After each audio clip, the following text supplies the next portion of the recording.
ਇੱਕ ਬੜੀ ਖੁਸ਼ਖਬਰੀ ਹੈ ਕਿਸਾਨਾਂ ਦੇ ਲਈ ਕਿ ਅੱਜ ਕੱਲ ਦੇ ਦੌਰ ਦੇ ਵਿੱਚ ਟਰੈਕਟਰ ਕਿਸਾਨ ਦੀ ਪਹੁੰਚ ਬਹੁਤ ਜ਼ਿਆਦਾ ਦੂਰ ਹੋ ਗਿਆ ਹੈ। ਬਿਲਕੁਲ ਤੇ ਅਸੀਂ ਇਹ ਇੱਕ ਸਾਡੀ ਕਾਵਿਸ਼ ਹੈ, ਇਹ ਕੀਤਾ ਹੈ ਕੰਮ ਕਿ ਅਸੀਂ ਤੁਸੀਂ ਆਪਣਾ ਪੁਰਾਣਾ ਟਰੈਕਟਰ ਲਿਆ, ਉਸ ਕੰਡੀਸ਼ਨ ਸਾਡੇ ਕੋਲ ਆਇਆ ਸੀ ਤੇ ਮਾਸ਼ਾਅੱਲਾ ਇਸ ਵਕਤ ਕੋਈ ਪਹਿਚਾਨ ਨਹੀਂ ਸਕਦਾ ਕਿ ਅਸੀਂ ਇਸ ਟਰੈਕਟਰ ਨੂੰ ਕਿਸ ਤਰ੍ਹਾਂ ਓਵਰਆਲ ਕਰਕੇ ਔਰ ਬਿਲਕੁਲ 0 ਮੀਟਰ ਕਰਤਾ ਹੈ। ਕਿਸਾਨ ਆਪਣਾ ਜਿਹੜਾ ਟਰੈਕਟਰ ਨਹੀਂ ਖਰੀਦ ਸਕਦਾ, ਆਪਣੇ ਪੁਰਾਣੇ ਟਰੈਕਟਰ ਨੂੰ ਬਹੁਤ ਅੱਛੀ ਤਰ੍ਹਾਂ ਰਿਪੇਅਰ ਕਰਾ ਕੇ ਜੈਨੂਇਨ ਮਿਲਰ ਦੇ ਪਾਰਟਸ ਲਾ ਕੇ ਤੇ ਬਿਲਕੁਲ ਮਾਕੂਲ ਰਕਮ ਦੇ ਅੰਦਰ ਅਸੀਂ ਉਹਨਾਂ ਦਾ ਟਰੈਕਟਰ ਓਵਰਆਲ ਕਰਕੇ ਦਿੰਦੇ ਹਾਂ ਤੇ ਤੁਹਾਡੇ ਸਾਹਮਣੇ ਜੀ ਮਾਸ਼ਾਅੱਲਾ।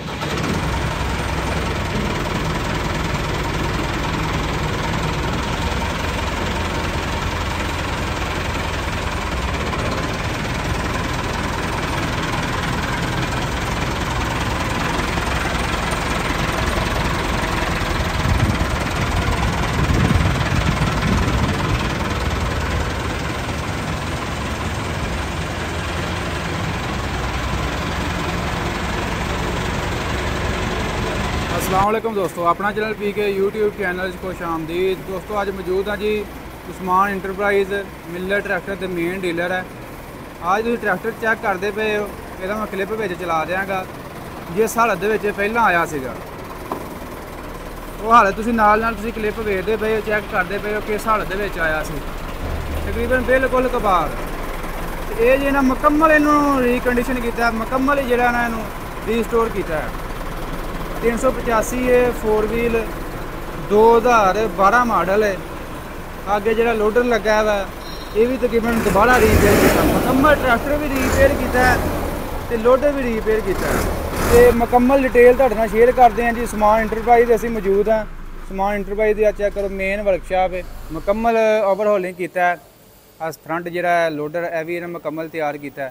ये डिटेल तुहाडे नाल शेयर करते हैं जी। अस्सलाम वालेकुम जी। वालेकुम अस्सलाम भाई की हाल है, ठीक ठाक हो? शुक्र अल्हम्दुलिल्लाह।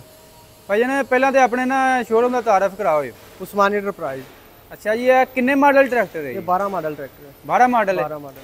अच्छा की जेड़ा तुसां मुकम्मल रिपेयर किया है? ये तकरीबन मुकम्मल ओवरऑल होया है। ओवरहॉलिंग होया है? हाँ जी। टायर फ्रंट हिस्से दा काम कीता है, एक्सल पै ने, ठीक है, यूनिटां दा काम कीता है, बाकी इंजन दा काम हैगा, फ्रंट हिस्से दा, गेयर दा और दूसरे ब्रेक दा, ठीक है, और मुकम्मल पेंट। मुकम्मल पेंट। टायर भी नवे पाए? टायर चारे ही नवे पे ने, चारे टायर। हाँ जी।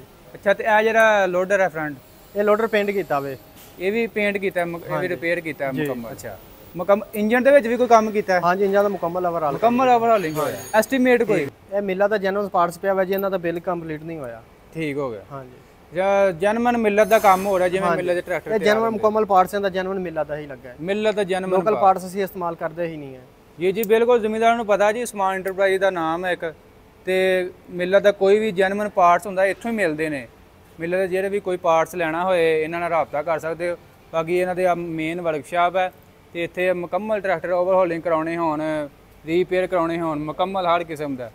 ठीक है जी, यह चेक करो, इधर भी तैयार हो रहा है ट्रैक्टर हर किस्म का। भाई ये पुराने तो पुराना, नवे तो नवा भाई तैयार करते हैं। तो मेन इन्हों की वर्कशॉप है जी, चेक करो, यह भी ट्रैक्टर 385 है, ये भी तैयार होने लिया है, मुकम्मल ओवरहॉलिंग होना है। ठीक है जी, कोई भी ट्रैक्टर इतने जिमीदार लैके आते हैं, तसल्ली बख्श काम होंदा है, क्योंकि जोड़े भी जिमीदार आते हैं जी जैनमन सानू पार्ट्स नहीं मिलते है। तो उस्मान इंटरप्राइज इस गलों इन्हों का नाम है जी जैनमन पार्ट्स के हवाले नाल। तो यह जो ट्रैक्टर इन्हें तैयार किया है, कोई बंदा पहचान नहीं सकता कि 2012 मॉडल है, ये चेसी पतरी तो पता लग सकता। बाकी मुकम्मल 2024 मॉडल ये तैयार हो गया। तो भाई हुणां मजीद पुछ लें जी किन्ना के एस्टीमेट खर्चा आया है, ताकि कोई भी ज़मींदार अगर कोई भी भाई मुकम्मल तैयार करवाना चाहे तो इन्होंने रबता कर सकता है। दोस्तों इस तो इलावा जी इत्थों के उस्मान इंटरप्राइज के जो मैनेजर है उन्होंने भी डिटेल तुहाडे नाल शेयर करते हैं जी। अस्सलाम वालेकुम जी। अस्सलाम वालेकुम जनाब। वालेकुम जी। जी भाईजान क्या हाल है, ठीक ठाक? जी अल्हम्दुलिल्लाह जी।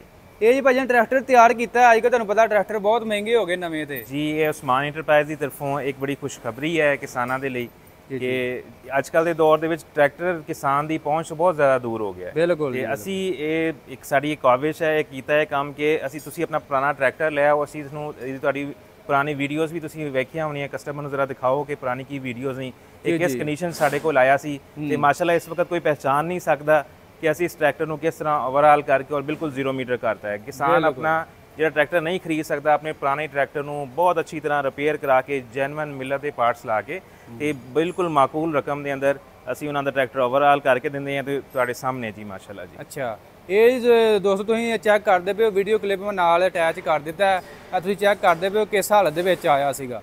ਤੇ ਭਾਈ ਟਰੈਕਟਰ ਤੇ ਐਵੇਂ ਲੱਗਦਾ ਜਿਵੇਂ ਮਿੱਟੀ 'ਚ ਨੱਪਿਆ ਸੀ, ਇਹਨਾਂ ਲੈ ਕੇ ਆਏ ਨੇ ਕਿਤੋਂ ਕੱਢ ਕੇ। ਜੀ ਟਰੈਕਟਰ ਬਹੁਤ ਜ਼ਿਆਦਾ ਪੁਰਾਣਾ ਸੀ ਕਿਉਂਕਿ ਇਹ ਕਾਫੀ ਟਾਈਮ ਤੋਂ ਖੜਾ ਰਿਹਾ ਟਰੈਕਟਰ, ਤੇ ਅਸੀਂ ਇਹਨੂੰ ਦੁਬਾਰਾ ਓਵਰਆਲ ਕੀਤਾ ਹੈ। ਇਹ ਬਿਲਕੁਲ ਕੋਈ ਚੀਜ਼ ਵੀ ਇਹਦੇ ਸਭ ਬਿਲਕੁਲ ਨਕਾਰਾ ਸੀਗਾ, ਕੋਈ ਚੀਜ਼ ਕੰਮ ਦੀ ਨਹੀਂ ਸੀਗੀ। ਅਸੀਂ ਇਹਦੇ ਅੰਦਰ ਇੰਜਨ ਦਾ ਮੁਕੰਮਲ ਓਵਰਆਲ ਕੀਤਾ ਹੈ, ਟਾਇਰ ਨਵੇਂ ਪਾਏ ਨੇ, ਇਹਦਾ ਬਾਕੀ ਮੁਕੰਮਲ ਪੇਂਟ ਹੋਇਆ ਟਰੈਕਟਰ ਦਾ। ਫਿਰ ਉਸ ਤੋਂ ਬਾਅਦ ਇਹਦਾ ਲੋਡਰ ਜਿਹੜਾ ਇਹਨੂੰ ਰਿਪੇਅਰ ਕੀਤਾ, ਇਹਦੇ ਜੈਕ ਰਿਪੇਅਰ ਕੀਤੇ ਨੇ, ਲੋਡਰ ਦੀ ਪੇਂਟ ਹੈ ਤੇ ਤੁਹਾਡੇ ਸਾਹਮਣੇ ਜੀ ਮਾਸ਼ਾਅੱਲਾ। ਤੇ ਦੇਖੋ ਇਨਸ਼ਾਅੱਲਾ, ਤੇ ਹੋਰ ਵੀ ਜਿਹੜੇ ਵੀ ਦੋਸਤ ਦੂਸਰੇ ਆਣਗੇ ਲੈ ਕੇ ਆਣਗੇ ਤੇ ਉਸ ਤੋਂ ਬਿਹਤਰ ਇਨਸ਼ਾਅੱਲਾ ਉਹਨਾਂ ਨੂੰ ਕਰਕੇ ਦੇਵਾਂਗੇ, ਤੇ ਉਹਨਾਂ ਦੇ ਲਈ ਇੱਕ ਬੜੀ ਸਹੂਲਤ ਹੈ ਅੱਜ ਕੱਲ ਦੇ ਦੌਰ ਦੇ ਵਿੱਚ। ਬਿਲਕੁਲ ਜੀ ਬਿਲਕੁਲ, ਟਰੈਕਟਰ ਨਵੇਂ ਲੈਣੇ ਤਾਂ ਬਹੁਤ ਮਹਿੰਗਾ ਹੋ ਗਿਆ, ਬਾਕੀ ਇਹ ਜ਼ੀਰੋ ਹੀ ਬਣ ਗਿਆ ਇੱਕ ਹਿਸਾਬ ਦਾ, ਜੋ ਵੀ ਮਾਡਲ ਹੀ ਹੈ। ਬਿਲਕੁਲ ਜੀ ਇਨਸ਼ਾਅੱਲਾ। ਉਹਦੇ ਨਾਲੇ ਸਾਡੇ ਇੱਕ ਹੋਰ ਚੀਜ਼ ਹੈ ਕਿ ਅਸੀਂ ਜਿਹੜੇ ਵੀ ਪਾਰਟਸ ਯੂਜ਼ ਕਰਦੇ ਹਾਂ ਉਹ ਸਾਰੇ ਪਾਰਟਸ ਜੈਨੂਇਨ ਮਿਲਤ ਦੇ ਪਾਰਟਸ ਹੁੰਦੇ ਨੇ, ਤੇ ਸੈਕੰਡਲੀ ਅਸੀਂ ਹਰ ਪਾਰਟਸ ਦੀ ਹਰ ਆਪਣੇ ਕੰਮ ਦੀ ਵਾਰੰਟੀ ਦਿੰਦੇ ਹਾਂ। ਬਿਲਕੁਲ, ਤੇ ਹਰ ਚੀਜ਼ ਵਿਦ ਵਾਰੰਟੀ ਤੁਹਾਨੂੰ ਮਿਲੇਗੀ ਇਨਸ਼ਾਅੱਲਾ ਇਹਦੇ ਲਈ। ਅੱਛਾ ਭਾਈ ਜਾਨ, ਇਸ ਤੋਂ ਇਲਾਵਾ ਮਜ਼ੀਦ ਇਹ ਦੱਸੋ ਜੀ, ਜਿਹੜੇ ਵੀ ਪਾਰਟਸ ਅਗਰ ਕੋਈ ਜ਼ਿਮੀਂਦਾਰ ਨੇ ਲੈਣੇ ਹੋਣ, ਹਰ ਕਿਸਮ ਦਾ ਪਾਰਟਸ ਅਵੇਲੇਬਲ ਹੈ? ਹਰ ਕਿਸਮ ਦਾ ਪਾਰਟ ਸਾਡੇ ਕੋਲ ਅਵੇਲੇਬਲ ਹੈ, ਮੁਕੰਮਲ ਪਾਰਟਸ ਅਵੇਲੇਬਲ ਹੈ। ਉਸ ਤੋਂ ਇਲਾਵਾ ਸਾਡਾ ਜਿਹੜਾ ਨੰਬਰ ਹੈ ਤੁਸੀਂ ਇਹਨਾਂ ਨੂੰ ਵੀਵਰਸ ਨੂੰ ਦੇ ਦਿਓ, ਇਹ ਸਾਡਾ WhatsApp ਤੇ ਜਾਂ ਆਨਲਾਈਨ ਵੀ ਸਾਨੂੰ ਆਰਡਰ ਕਰ ਸਕਦੇ ਹਾਂ, ਤੇ ਅਸੀਂ ਉਹਨਾਂ ਦੀ ਘਰ ਵੀ ਡਿਲੀਵਰੀ, ਆਨਲਾਈਨ ਡਿਲੀਵਰੀ ਵੀ ਕਰਵਾ ਸਕਦੇ ਹਾਂ ਪਾਰਟਸ। ਠੀਕ ਹੈ, ਉਹ ਡਿਲੀਵਰੀ ਚਾਰਜ ਕਸਟਮਰ ਹੀ ਜੀ ਡਿਲੀਵਰੀ ਚਾਰਜ ਜਿਹੜੇ ਮਾਕੂਲ ਜਿਹੇ ਡਿਲੀਵਰੀ ਚਾਰजेस ਹੁੰਦੇ ਨੇ ਉਹ ਪੇ ਕਰਕੇ ਤੇ ਅਸੀਂ ਉਹਨਾਂ ਨੂੰ ਫੌਰਨ ਜਿਹੜੇ ਜੈਨੂਇਨ ਪਾਰਟਸ ਮਿਲ ਸਕਦੇ ਨੇ। ਅੱਛਾ, ਆਪਣਾ ਜੀ ਮਜ਼ੀਦ ਐਡਰੈਸ ਤੇ ਰਾਬਤਾ ਨੰਬਰ ਸ਼ੇਅਰ ਕਰ ਦਿਓ ਜੀ। ਜੀ ਆਹ ਰਾਬਤਾ ਨੰਬਰ ਅਸੀਂ ਤੁਹਾਨੂੰ ਦੇਤਾ ਹੈ ਜੀ, ਤੁਸੀਂ ਸਕਰੀਨ ਤੇ ਸ਼ੇਅਰ ਕਰ ਦਿਓ। ਬਾਕੀ ਅਪੋਜ਼ਿਟ ਮਿਲਰ tractor Usman enterprises 9 kilometre Sheikhupura road Lahore. ਠੀਕ ਹੈ ਜੀ, ਬਹੁਤ ਮਿਹਰਬਾਨੀ, ਬਹੁਤ ਸ਼ੁਕਰੀਆ। Thank you.